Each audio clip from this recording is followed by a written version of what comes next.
Good afternoon, everybody. We got the top of the hour here, and we are, let's see here, I'm going to get my screen switched over with the right screen sharing for you, but we are at the top of the hour for our virtual Thursday here on June 21st, 2018.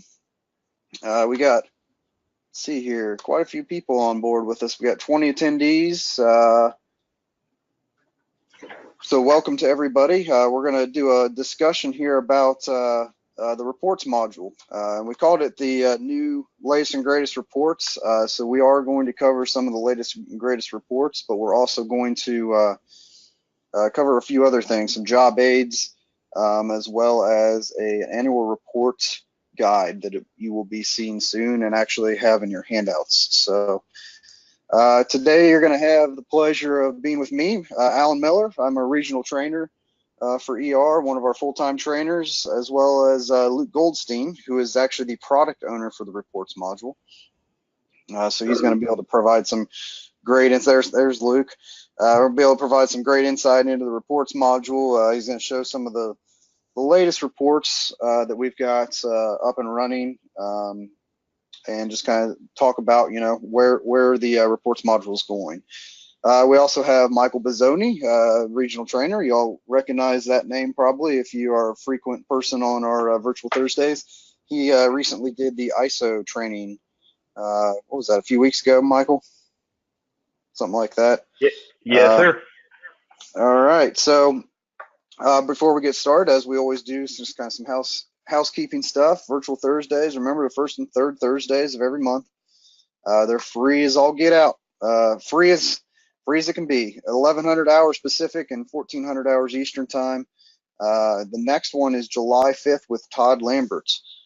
We actually had to move around our virtual Thursdays. We had scheduled a guest speaker to be in there July 5th, but unfortunately he had a scheduling conflict, so he had to move.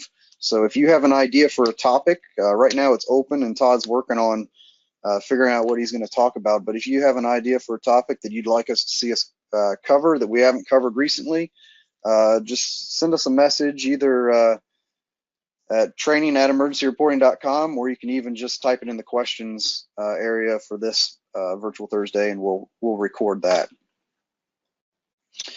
We also have online trainings that are available for purchase, 3-hour blocks, topics and materials to meet your needs, as well as on-site trainings. You can have one of our trainers come out to you, do some great on-site training.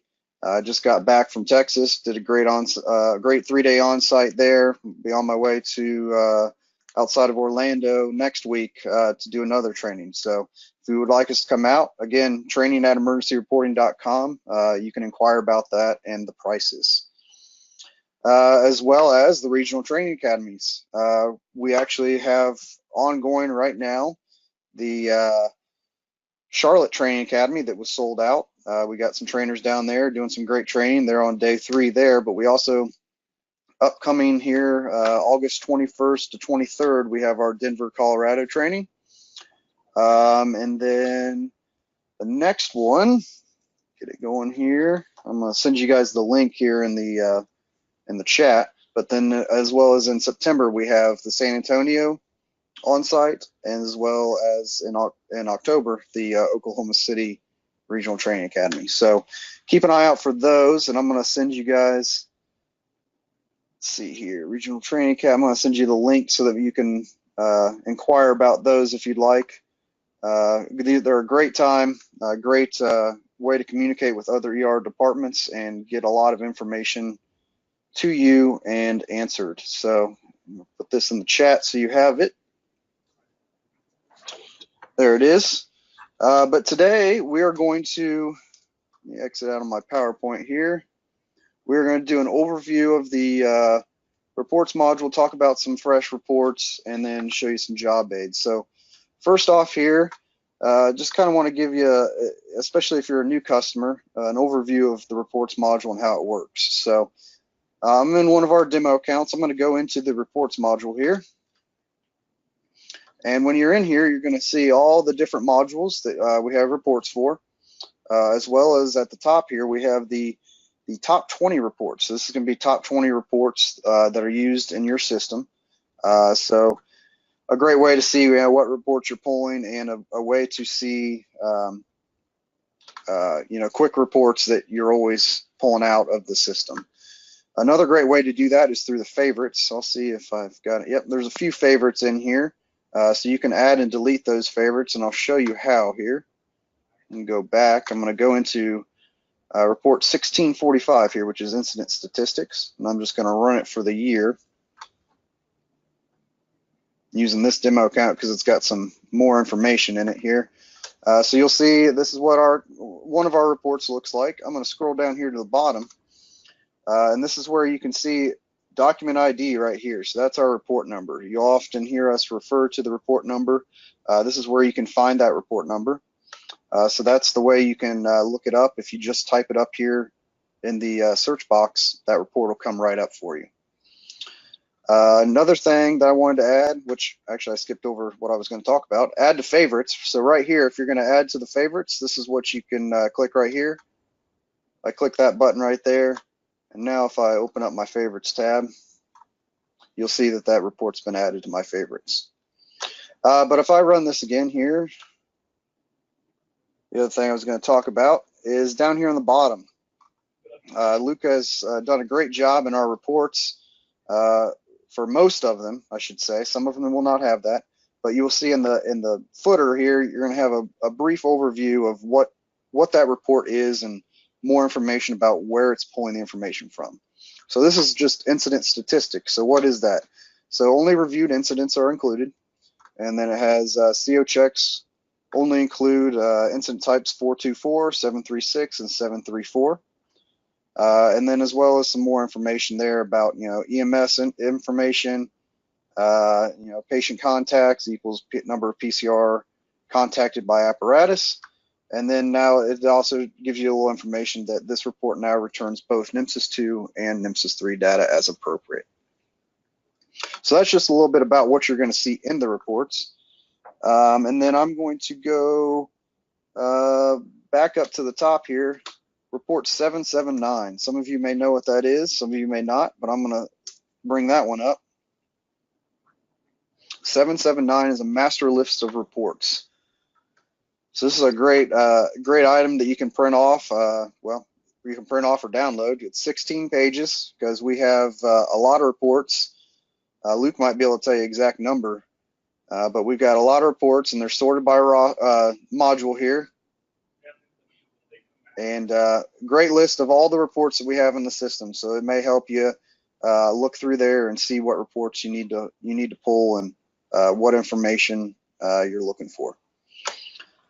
So that's just kind of a brief overview of the reports module. I just wanted to give that for anybody out there that, brand new customer maybe that's trying out a Virtual Thursday for the first time. Get that information for them so that they know the basics. So with that, I'm going to hand over voice, and I'll actually send over the controls over to Luke, who's going to kind of talk about the reports module and what he's doing with it, as well as some of the new reports here. Hi. Let me see. I'm just waiting. Let's see. All right. Are you seeing my screen now? Oh, wait. Here we go. There we go. I made you the reporter or the presenter. There we go. Perfect. I am the reporter. Yeah. All right. So my name is Luke Goldstein. So yeah, I've been made the product owner last year of the reports module, and we're also consolidating the analytics module into this same team, and that kind of calls out towards one of the things that Alan mentioned before about the direction of the reports module. So while we'll talk about what it looks like now and what it can do for you, the direction of where it's going, there is a whole new analytics tool that we are working on developing right now. We can't show you anything because it's really early in the process, but it will be combining all the functionality of what you can see in this module along with the functionality of things you see currently in the analytics module and brand new functionality for basically not real time, but closer to real time type of dashboards and information that you can pull on the fly, which would be really, really useful, and we're very excited about it. So keep your eyes open, but it'll also be an incredibly big marketing splash, so you'll know it when it comes out. In terms of new reports, some of the things, examples of what we have, there's 1755 here. Now, this was actually a custom report that a customer paid for, specifically because he wanted a change with one of the reports that we already had. But it's a very useful report, and when people pay for custom reports currently, after they're built and they're deployed, it gets deployed to the general user base, so everyone gets to see them. And this is in one of our demo accounts, so let me see what it pulls up here. Might be not a lot of information, yeah. But let me see if there's anything for 2017.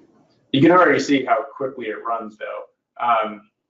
One of the things that was different here is what it's showing you is this is permits by occupancy and type. So you could use your date range picker and then what type of permit you wanted to look up. You can also look up all or pick multiple. This is what we would call a multi-picker dropdown, and we're trying to make all of our dropdowns do this so you have more functionality throughout the reports. And when you pick multiple, you could actually just choose a couple of them, and you can name it so it would save it as a group, and then you could just run it again with that. In this particular report, as it says down here, all permits where the invoice was paid during the date range that you chose will show up, and it matches the custom type that you chose. And the date range picker here isn't referring to when the permit was issued, which is here, but it's referring to when the invoice was paid. The customer wanted basically to know how much did the department take in permits in a specific time frame.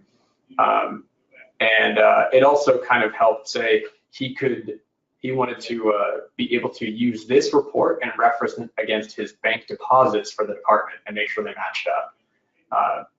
So it's a very useful thing, especially if your department does a lot of permits, invoices, inspections, things like that. Another one that is that we just released that goes right in line with one of our other products is this fuel usage for vehicle number for apparatus for date range. But we might have gone ahead and just referred to this as the Fuel ER report.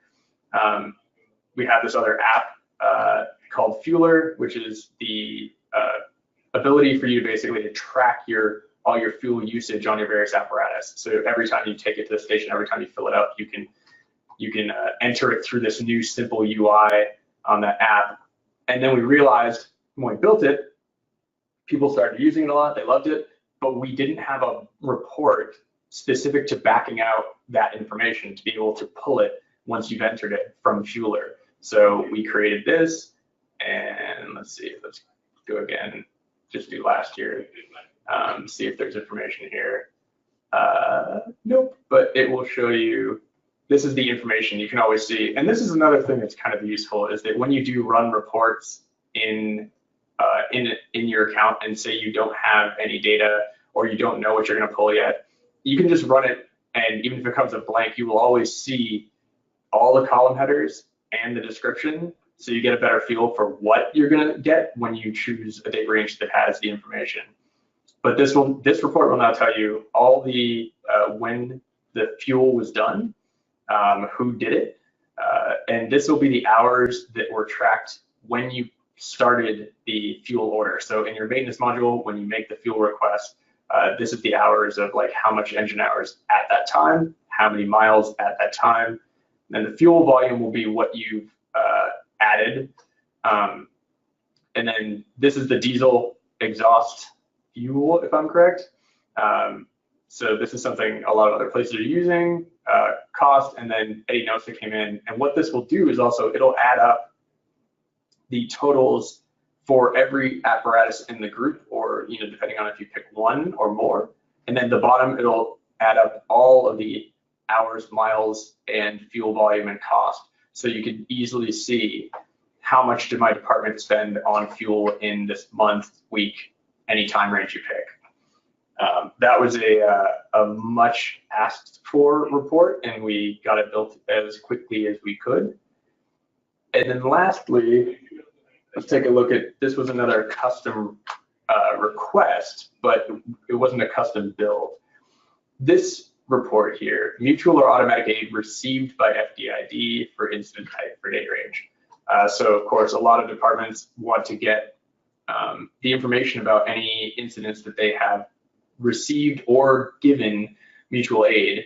And we happen to have in the system a report that was mutual or automatic aid given by FDID for incident type for date range. And one of our users just kind of out of the blue asked, he's like, wait a minute, there isn't one for received. And we looked into it and he was perfectly correct. And so we quickly made this one to go along with it. And there was no charge to him as a customer because this is a report that we should have. So whenever something is a very standard report that we realize we don't have, we will do our best to try to build that at no cost to the customer. The custom reports that are paid for are generally because those are very specific to what that customer needs and may be less helpful to other customers. So that's why that one customer would end up paying for the report. And let me run this one to show you, let's see. There's very limited data in this particular account. Let's see. Or Alan, is there another account that I could use? If you try 221. 221 is Tom's demo account, and he has a decent amount of information in there. All right. Yeah, because the other one was the kind of support team test account, and that one, the data kind of fluctuates a lot. Yeah. All right. This might provide us with a bit more information. Here we go. Let's see here. What was it? 1754.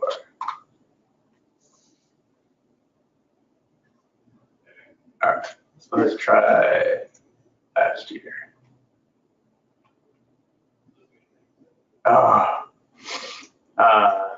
Yeah, anyway. So what this one would do, it would give you the incident number, the date of the incident, where it happened, this would be the address of the incident, and what type of aid was given, and then the incident type itself, which of course you can also choose which incidents you're interested in. And again, this is a multi-picker, so you could pick just one, you could pick all of them, or choose a group of them. Down here, there's very limited details. Really, the important one is just saying the incidents have to be completed or reviewed. There was a while back where anything that had to do with incidents, the incidents would have to be reviewed to count.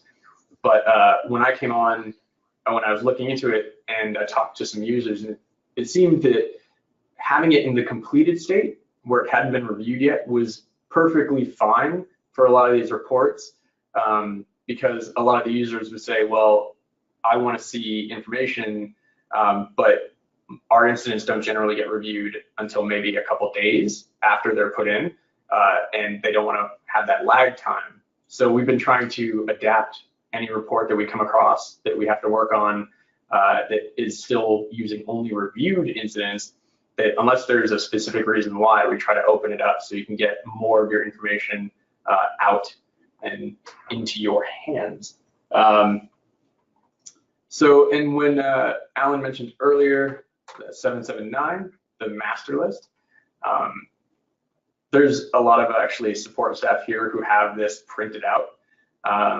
So anytime somebody calls about, asking, do you have a report that does this? They can look at this really easily without having to log in and run it. But what's interesting about this report is it is also dynamic, meaning it pulls this information from the system as it currently stands. So when Alan mentioned before about the number of reports that we have, even though you see doc IDs in 1143 and 1755, we don't actually have 1,755 reports that are active. Those numbers basically go up as you build them, but a lot of reports get deprecated or rebuilt as something new and better. So right now we have about I'd say 650 plus reports that are active that cover, nearly everything you can think of. And we're building more all the time. We're also doing our best to go through and fix any bugs that exist. We're always here in case you guys come across bugs. You can reach out to us, and we will do our best to fix it, verify it as soon as we can. And then in case, I don't know if you're new to the system, the custom report process. So when you're in the reports module, you see this button up here for request report, and it'll take you to this form. And this gives you kind of the basic details of the report request policy, which you can get the full details by clicking here. But it helps by basically telling us who you are, what type of report. Usually you want to go and find one in our system that currently exists that is close to what you're looking for, that has some of the same data points, but you want more or different ways of seeing it. And then you give us this information, and that way we can then tell you how much it would cost to build that. The way that it goes is we get the request, we get you a note back saying we've got it, we've kind of looked it over. You would send us $250 down here to build the mockup, which is basically the developer's time to build an Excel mockup of what it looks like. And we go back and forth on the mockup as many times as you need. It doesn't go up from 250 at that point. It's a standard fee. But we go back until you're pleased with what the mockup looks like and how it works. And then we go back to our developers and we have them estimate how long it will take. And then that determines the final price of the report. So if you agree with the final price, you send it over, we start building it, and then we let you know when it's deployed. But if you don't agree with the price, that's totally fine. We can start looking for a different way to get you the information that you're looking for. But that original 250 stays with us then. And that covers kind of what's going on in the reports module right now. If you have any questions, you can let me know after Michael takes over and talks over about the CPC and ISO reports. Awesome, thanks, Luke. And yeah, so the BI, the business analytics tool or business intelligence tool, whatever we want to call it, that they're working on right now. I mean, that's some super exciting stuff that it's going to be a great feature for all of our customers moving forward here, and can't wait till that's out. So, all right, I'm going to throw it over to Michael here. I'm going to make him the presenter, and he's going to just briefly talk about a couple things. I have, if you look in your handouts area of the GoToWebinar control panel, you'll see 5 different handouts. We've got ERS to ISO, ISO items to ER reports. We've got ER report solutions for CPC, annual report guide, which is really exciting, and the training reports job aid. So real quick, Michael's just going to talk about the CPC and ISO stuff, since he's kind of the CPC and ISO guy, if you will, and then I'll take back over and talk a little bit more. So take away, Michael. All right, thank you, Alan. Yeah, so definitely we're gonna kind of jump through some stuff here and talk about some of these handouts that are inside here. Like Alan mentioned earlier, just over a month ago, we did a virtual Thursday session on the ISO, getting prepared for ISO presentation. And if anybody's ever been through an ISO evaluation, can understand that it's kind of a stressful process, especially if you've never been through one at all before. Some departments have been through a couple of them. So with those handouts down there at the bottom on the right side, we're going to give you some of those job guides and some of those job aids. What I'm going to go over first is I'm going to go over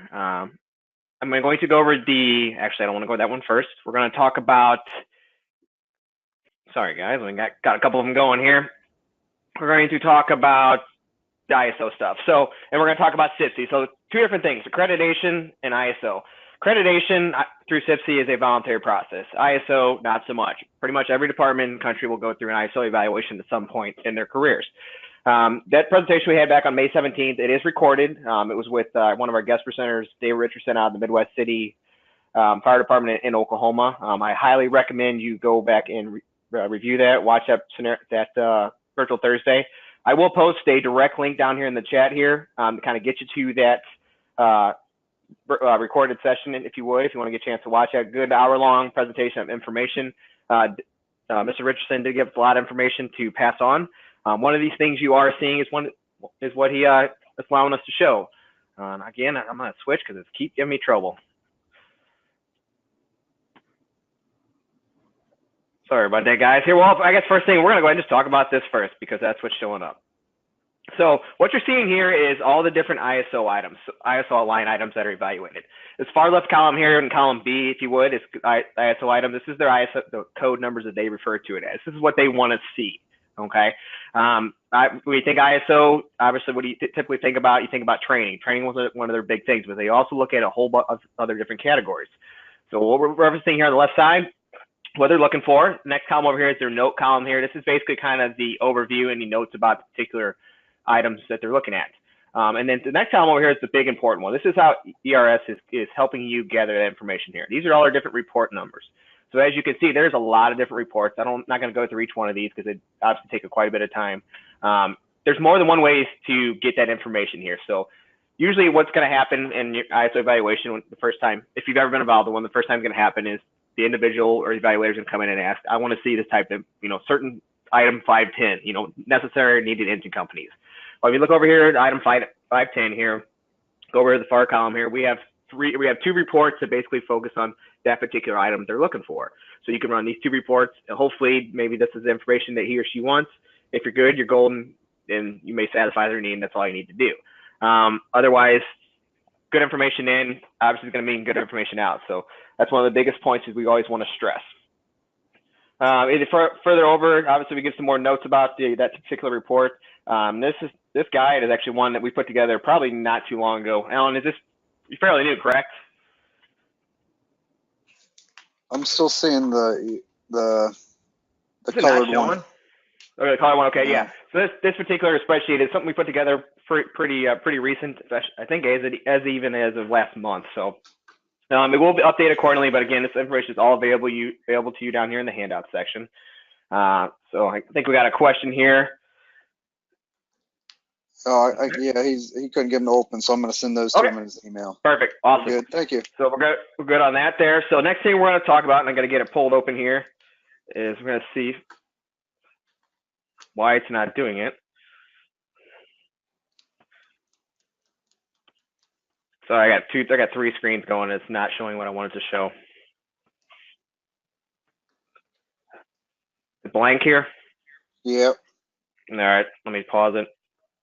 There we go, finally. So this is what Mr. Richardson gave in the presentation last week here. So this is a basic grid outline of what ISO and the point values that are kind of at point values, but the percentage that is attributed to each one here. So this is kind of rough down and dirty compared to what we just looked at, a very detailed spreadsheet here. But this is basically the information. Obviously, the fire department's worth 50% of your score, the water department's worth 40%, and then obviously there's a new community risk reduction section that's worth 5.5%. These reports that are listed here are basically the best reports that are going to get the information you need for their evaluation. So another job aid is available in the handout section. And then also with ISO, that's all three of them, correct? Or two of them we got? Yep. And then next thing we're going to talk about is we're going to talk about the accreditation job aid designers. So I got to switch my screen once again. I apologize. This is one of the CIFC accreditation notes. Remember, accreditation is a voluntary process. We set this job aid up as a standards of coverage section and the self-assessment section.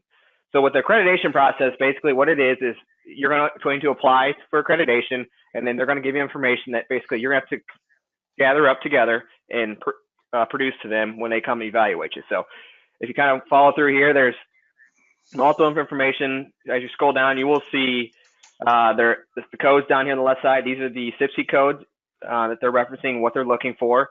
For that particular information, we do give you the ERS report number that will give you that information. So just another awesome job aid for getting through that preparation process. And really, that's all I kind of got an overview. Like I said, it's a brief overview, and if Alan's got anything you can add or not, but I highly recommend, again, go back and review that Virtual Thursday back from May 17th. And that's a great presentation to get you through a ISO evaluation and kind of reduce that stressful situation. So, no, that's perfect. Thank you, Michael. We're just kind of, I mean, obviously these job aids are going to be for you guys to, you folks to use at your leisure, but we're just kind of trying to get a brief overview of what we've got. So I will take control back here. Okay. There we go. Screen 2. Can look at beautiful Augusta here, and I will pull up.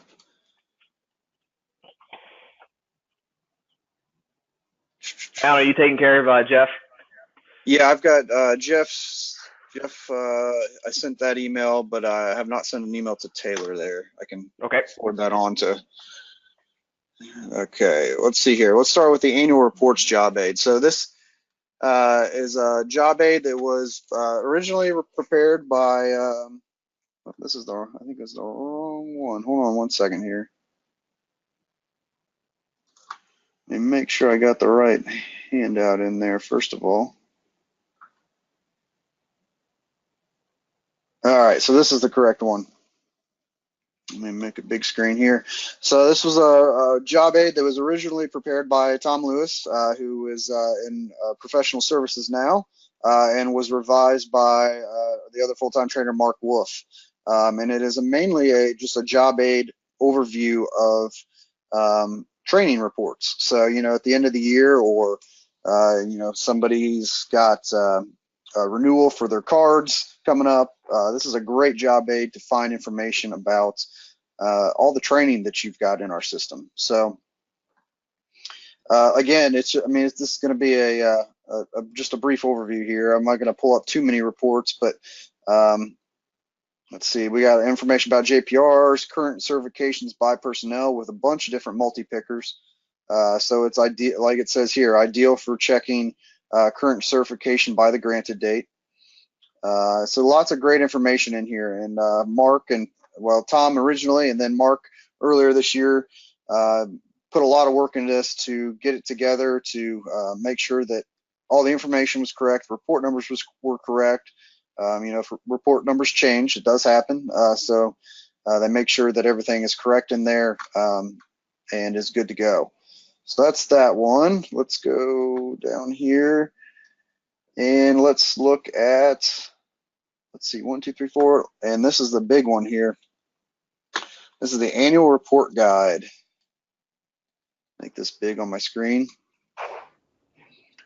This was just finished up and just finalized, actually by our marketing team. And it is a great document to talk about telling your agency story, obviously, with a compelling annual report. So this is actually, you guys are kind of getting the first-hand look at this. It's going to be actually sent out for use for everybody here soon via social media and a couple other different routes.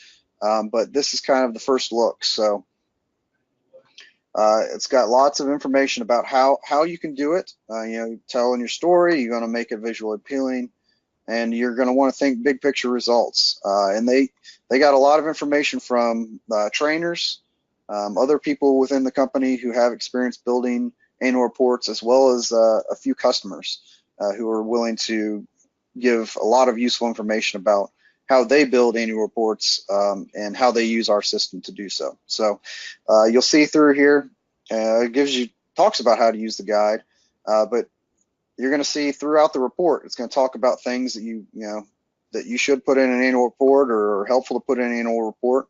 And I'll have helpful tips here that you want to pull this data from report 1135, it says here. So let's move on here. So you'll see here, there's example text. So you're going to have, it talks about message from the fire chief, highlights from the year, accreditation, job performance requirement templates, certifications. So to pull that information, use report 1717. So it really is a great document to help walk you through building out your department's annual report. There's training data, all the different information, what report to use, total number of hours, talks about total reported incidents, what reports to use there. So lots and lots of great information. So you guys have that readily accessible to you there in the handouts portion of the GoToWebinar control panel. So, like I said, that's a brief overview of what those handouts are that we gave for you. So at this point, what we want to do is kind of leave the floor open to you. We want to give you guys an opportunity to ask questions. Are you looking for information that you can't find in the reports module that we may be able to help you find? What questions do you have about the reports module that we can help you with? So we'll give you a few minutes here to send in your questions for Luke, Michael, and myself, and we'll either get you answered, or if it's something that you try to stump us and you maybe do, we'll get you answered by email afterwards. So send the questions away. Michael, Luke, did you have anything else to add here before we start answering any questions that they have? No, not yet. Thank you. The only thing that I would bring up, or forgot to bring up, was when you were going through the documents there and you're mentioning the standards of cover. We know that that's actually something really important to every department. And so we've been working really hard on creating one report that is specific to that. And so that you could run a single report that could give you standards of cover for your first due unit, arrival, travel time, total response time, and the effective response force, travel time and total response time. And basically, it's like a compliance report. We are very close to having that done. It's kind of one of the most complicated single reports that we've ever tried to build. But I definitely keep your eyes open for that. Awesome. Thanks, Luke. And that's what I will say. Emergency reporting, our goal is to be a hub for your data. Our goal is to be a platform for your data. So what we want to be able to take all your data and put it into our system, and then for you to be able to easily pull it out. And so that's what Luke and his team and really the rest of the company are working to achieve. So, all right, looks like we got a question here. Is there a report that evaluates 90th percentile turnout and response times for each apparatus for a date range? That literally exactly what I was just telling you about. So that report will, you can actually show it for all apparatus, or again, it's just an apparatus multi-picker that'll be there. So you'll be able to choose a group of apparatus, a single one, or all. You will also be able to filter it. You'll have a parameter for incident type. So you can only look for 321s or just 100s. And there'll be also a multi-picker for zones. So if you just want to look at a single zone that's in your department, or all the zones, you'll be able to do that. Great. Yeah, and that's like we've said, that's awesome, and something that all of our customers are looking forward to, but we're definitely working on getting that out to you guys. So, so we got another question from, here we go, pull it up here. Oh, Jeff Hilvers from Trotwood. Yeah, you're around the corner from me here. I live down here in Centerville, and I worked at My Valley Fire District. So around the corner from you, sir. When do we get reports showing response times and percentiles instead of that kind of ties in there. So we're gonna be, that's what Luke's working on there. Brian, if we have a request for the addition of a keyword to the description/title, so similar reports will pop up in the search. Are you open to that? Yeah, I mean, in terms of the actual, in the reports module, if you go into it, the same, so if you go into the reports module, there's a white box up at the top that you can put in your doc ID if you're just searching for a single document. But that same search box actually works as probably one of the best search functionality that is in the system right now. So you could just type in a word in there. So, you could type in percentile or route pick, try just in route. One word? Yeah. Yep, there we go. There you go. So you get everything that is mentioned. So what that pulls from is it pulls words from the description, the title, or if it's in the parameter name. We are working at making the titles a little bit more contextual instead of kind of fact-based, so it's just parameter for parameter for parameter, to make it just basically easier to read, easier to grasp really quickly what the report's doing. And we are looking into adding keywords that may or may not appear in the description. So I think, like you mentioned, you might look at average turnout time, report number 684, and you might say, okay, well, it's got dispatch and route review and average and turnout, but it doesn't have maybe apparatus in the description or anywhere in there. So we might be able to add the keyword apparatus, so that would pop up when you search that term. Okay, great. And then when looking at reports that have multiple pages, can we get the column headers on each page instead of having to look at the very first page? I asked the exact same thing when I came into this role. It turns out that that's a very difficult thing to do. We're still looking into it, but yeah, it's not as easy as I originally kind of thought it was, but I'm not the person building the reports, so I wouldn't know. But yeah, I definitely agree. At least having the column headers once per page would be very helpful. So we are looking into that. Awesome. And then let's see, Brian, again, try the keyword user defined, then enter custom, and you get two different list of reports for the same overall reports. So that's a good point. So you're saying if we type in user defined here. So when you're doing that, especially when you type in the word custom, you're getting all the arson reports and stuff. Yeah. Yeah. Right. In custom questions. So that's why you get additional reports when you type in the word custom. So that's a great point, Michael. Yeah, and it also, we will be updating the descriptions, the footnotes that you see at the bottom of reports. There's definitely a lot of cleanup that needs to be done there, and so we've been focusing a lot on that, making sure that those footnotes are useful, they're contextual, and they're up to date. But one of the things that we've gone through that we've been trying to add is making sure that in the cases where the report itself was built because of a custom report request. So that means another department out there actually paid for that report to be built and to look and act the way that it does. Putting that in the description, we want to make sure that that's called out so that when you as another user see that report and you might say, A, it's not working because it's not showing my data the way I expect it to, or B, hey, would you be able to add this column or change this field on this report? It would be really useful for us. If it says that it's a custom report build, that means A, we can't change it because somebody paid for it to be that way.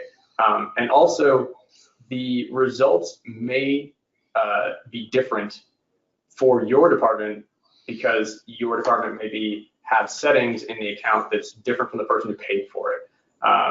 So if you look at 1720, it's right there. That actually, it's right there. Oh yeah, it's just right down there.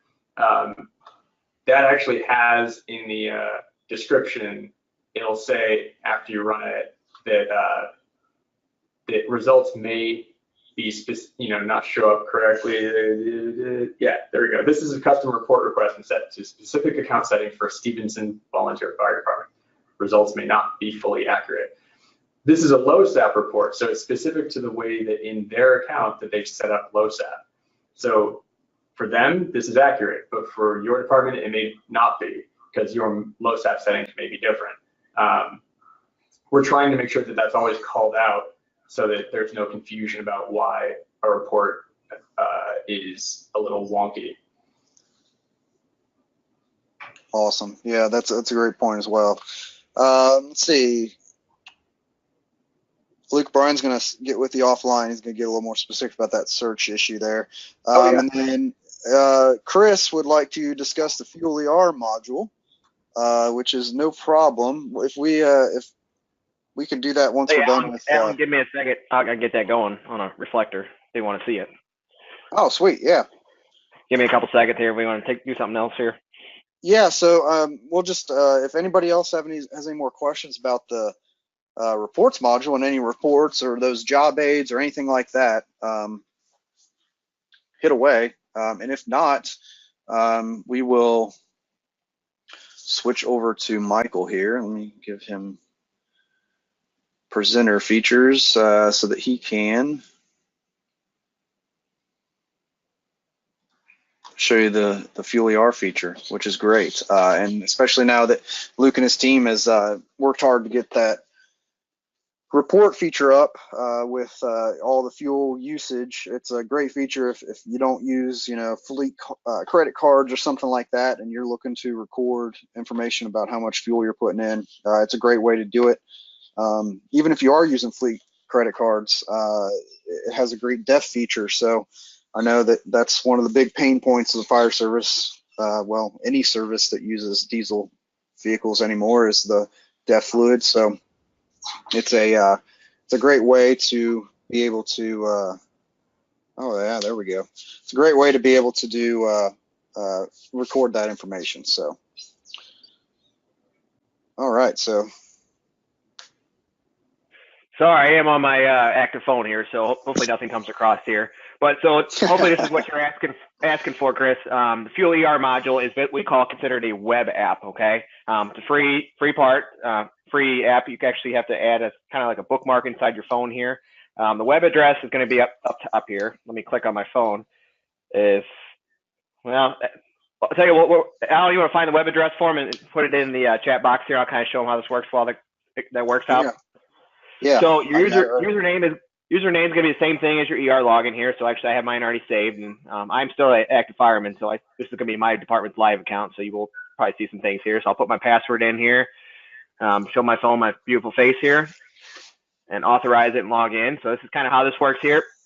This is the main screen, the home screen. Up top here, you'll see select apparatus here. Select that here, and so whatever apparatus you're putting fuel in here, select it from the list here. So I'm saying I'm going to put some fuel in here in 1514. The fuel volume obviously is going to be the volume, so depending on where you're located, most people hopefully will be using gallons, but some people use liters. So I might put, like 34.2 gallons. If we're going to be putting DEF in too, you can also put DEF in. And actually, the address actually just popped up top there, so if you can see it. So it's fueler.ersapps.com. Yeah, it's in the chat as well if you need it there. Okay, awesome. So you can track your odometers, your apparatus hours, the cost, any notes you want to check. After all said and done, you just click log fuel usage. It kind of gives you a summary page here. And once you're all set and done, click submit. Automatically, within seconds, that is updated inside of your live web ER account. So if you've assigned a daily log activity code to that for a maintenance thing, that will show up in your daily log. So that's basically how the Fuel ER option works.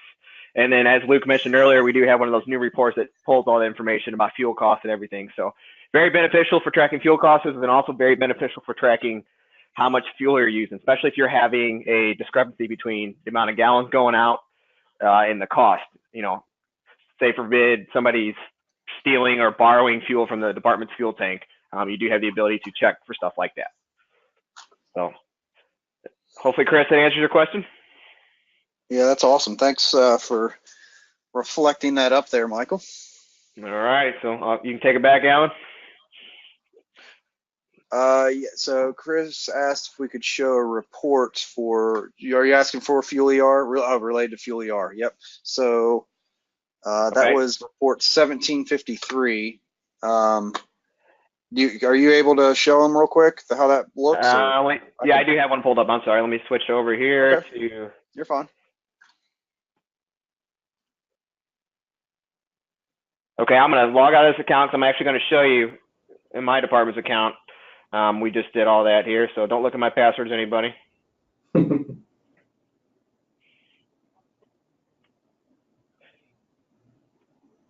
you can see right away when I scroll down, there's that fuel log I just did. So apparatus maintenance tells you the apparatus ID. So I put fuel in 1514, who put the fuel in. So that's your daily log item here. And then I can actually go into my report section here and run the report. So Alan, what was that report number? 1753. So 1753, open that report. So these are my fuel usage for vehicle number, for apparatus, for date range. So obviously we got our multi-picker on the left side here. So I'm just going to search for by this month. You do all apparatus or by vehicle number. So remember, you have your apparatus, your apparatus ID, which is your radio call sign when it goes out the door responding as, but then you're also going to have your vehicle number, which is considered your asset tracking number. So that may be different from your actual truck number. So I'm going to go and search for that truck I just put in, 1514. And no, my department does not have all these apparatuses. We track our mutual aid apparatus truck time, so that's why they all populate there. So right there, there's my report I just pulled. So I put fuel obviously in on the state, who was done by. I didn't put any hours, I put any miles. There's my volume I put in, volume, depth if I tracked it, and then the cost. So all said and done, if I did put a cost in here, you can actually track your fuel costs for depending on what perimeter you want to set by date, by month, by quarter, by year. So that's the report we have that pulls that information. Awesome. Thanks, Michael. Mm-hmm. All right. Let's see here. We got any more questions while you're in there? Can you go over the NFPA 1500 analytics and reports? That might be getting a little deep here for our time, but if you want to briefly, show what it looks like, Michael, you can. I don't have it in this account. Okay. Do you have it in 221? Yeah. Here, you want to go ahead and take it over then? Yeah.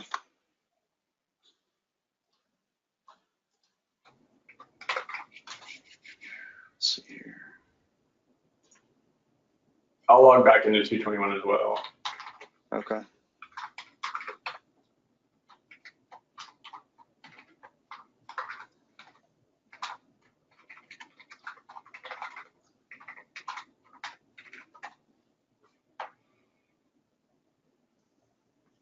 All right, so, well, Luke, do you want to talk about it, or you want me to talk about it?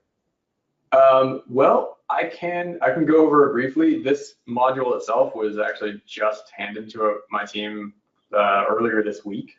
Okay. And this is, I think the reason why is because it's going to be eventually deprecated as a module, and it'll feed into the new analytics tool. But yeah, I think you might have a little bit more background on it, but you can definitely show my screen. Okay. Yeah, I'll show you the screen. There we go. You're showing. So yeah, this is the inside of the analytics module that you see down here, and you've got the two sides. You've got response and safety. So here's the 1710 compliance for fire. It's also got some of these built in. So option 1, 2, BLS, ALS, and then 1720. You can change those as needed. You can also change the response time and then the compliant percentage. So this is very similar to the idea of the 90 percentile report. You can update your compliance settings. But yeah, this is kind of what we have currently.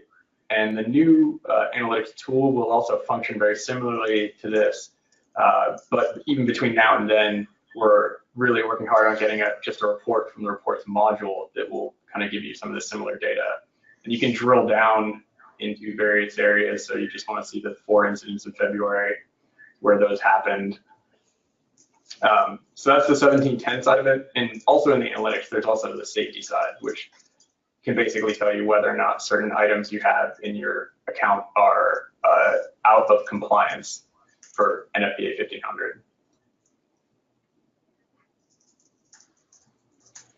Awesome. Yeah. So that's a good brief overview.